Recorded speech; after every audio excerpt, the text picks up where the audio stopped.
Hey there. In this video, we're just going to talk a little bit about lateral standing poses.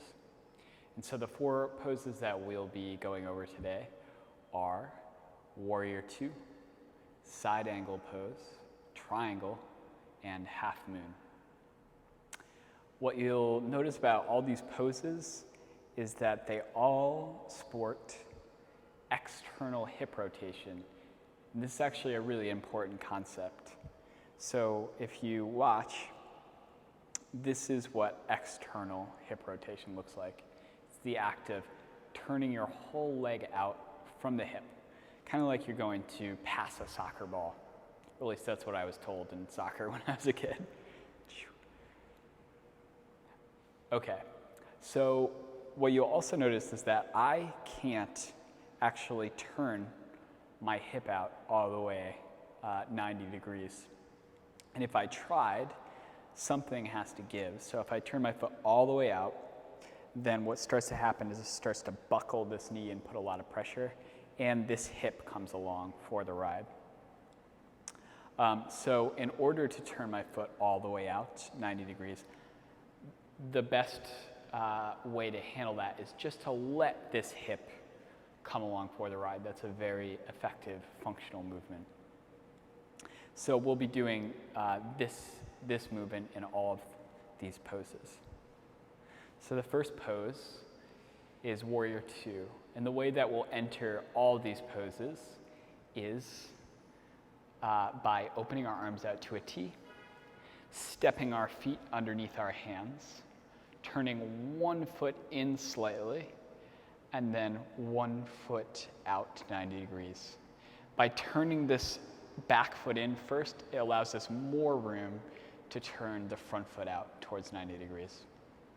Another important concept of all of these poses is keeping our torso in effective relationship to our hips. And so what that means is in these poses, a lot of times, one side becomes a lot shorter than the other. So from here, I'll show you this in Warrior Two. All you have to do to get into Warrior Two from this shape is to bend your front knee to 90 degrees. And what people tend to do in Warrior Two is lean forward. So this side gets a little bit shorter, and it's disintegrated with the hips. So what we want to do as students and as teachers is to bring our shoulders back over our hips in Warrior Two. Notice again that my back hip is turned towards the camera a little bit. So my hips aren't completely flat like they were pressed between two panes of glass. They are not that way. And then I'll just come up from Warrior Two, briefly show the other side. So I parallel my feet, I leave my hands in a T, and then I turn my back foot in a little bit first. This gives me the room to turn my front foot out 90 degrees. And then all I do is bend my front knee so it's over my ankle. You do not need to bend your front knee to 90 degrees for this to be an effective pose. Same thing here. The tendency is to reach over the front leg to lunge everything forward. So instead of doing that, we just bring our shoulders back over our hips. And I'll come up. And I'll just leave my legs out to the side like this. These are called lateral poses because they move from side to side in the lateral plane. And now approach side angle pose. So I turn my back foot in slightly, my front foot out 90 degrees, re-bend my knee into Warrior Two. Now I'm in Warrior Two. And then all I do is bring my hand down to a block or the floor, or I can bring my elbow down to my thigh, and then swim my top arm up over my top ear. Again, the tendency here is to sink down towards that front knee. And so what we do in side angle instead is lengthen the bottom side ribs so that we can reach up through our top arm and make a long line from our bottom heel all the way up through our top fingertips. Press into the front foot to come back up to stand. Parallel my feet. Keep my arms out in a T. Turn my back foot in slightly, my front foot out 90 degrees. Bend my knee towards 90 degrees for warrior two. Give a quick check, make sure I'm not lurching forward. And then I place my hand down onto a block or whatever I'd like. And swim my top arm up alongside my top ear. Again, my back hip is forward of my front hip a little bit, so towards the camera.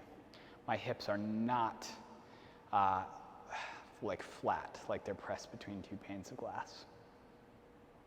And then I just want to make sure that I'm not bending down, wilting down into the pose. So I lengthen my bottom side ribs and reach up through my top arm. Press into my front foot to come back up to stand. Parallel my feet. Turn my back foot in a little bit. Turn my front foot out 90 degrees. And then I lean forward, keeping my front side ribs nice and long, and place my hand down onto some support for triangle pose. Just like side angle, I try to make sure I'm not wilting down into the pose and shortening my bottom side ribs. Instead, I lengthen my bottom side ribs so that both my left and my right side are long. Here, the tendency is also to lean forward, so we'll actually just lean our head back in space a little bit. Then I press into my front foot to come back up to stand. Parallel my feet. Turn my back foot in slightly, my front foot out 90 degrees. Lean forward, make sure I keep my bottom side ribs long and place my hand down on some support. Triangle pose. Again, my top hip is just a little bit more towards the camera than my bottom hip. And this allows me to actually turn my bottom leg out 90 degrees without compensating anywhere else. Press into my front foot, come back up to stand, parallel my feet. And then I turn my back foot in slightly, front foot out all the way. And I lean over my front leg, bend my front knee a little bit, almost like I'm coming into a bent knee triangle pose or something. And lean my weight over my front leg, place my hand down on a block for supported half moon. Again, my left hip is not stacked directly over my right hip. If I were to try to do that, then my right knee would get really torqued here. So instead, I ground down through my bottom foot, and I let my left hip be a little bit forward of my right hip, so it's not stacked directly above. Same thing here, lengthen my right side body, lift my left ear a little bit towards the ceiling. Then I step gently down,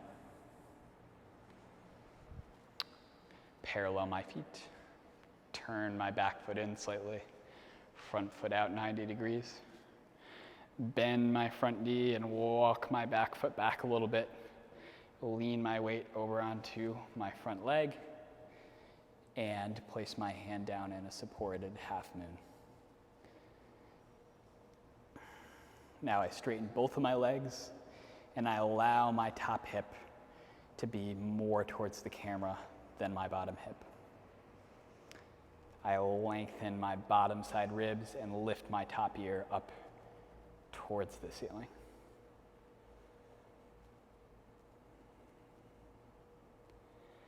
Step gently down and come back up to this star shape, and then walk my feet in towards one another and lower my arms down by my sides for a mountain pose. So I hope that was helpful. Again, we went over 4 poses: warrior 2, side angle, triangle, and half moon.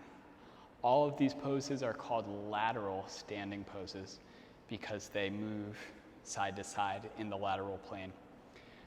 One of the most important things to know about these poses starting out is that you need to let your back hip come along for the ride in order to have a effective functional movement in these poses, and also leave some length in both sides of your body in each pose. Okay, hope this was helpful, and I'll see you next time.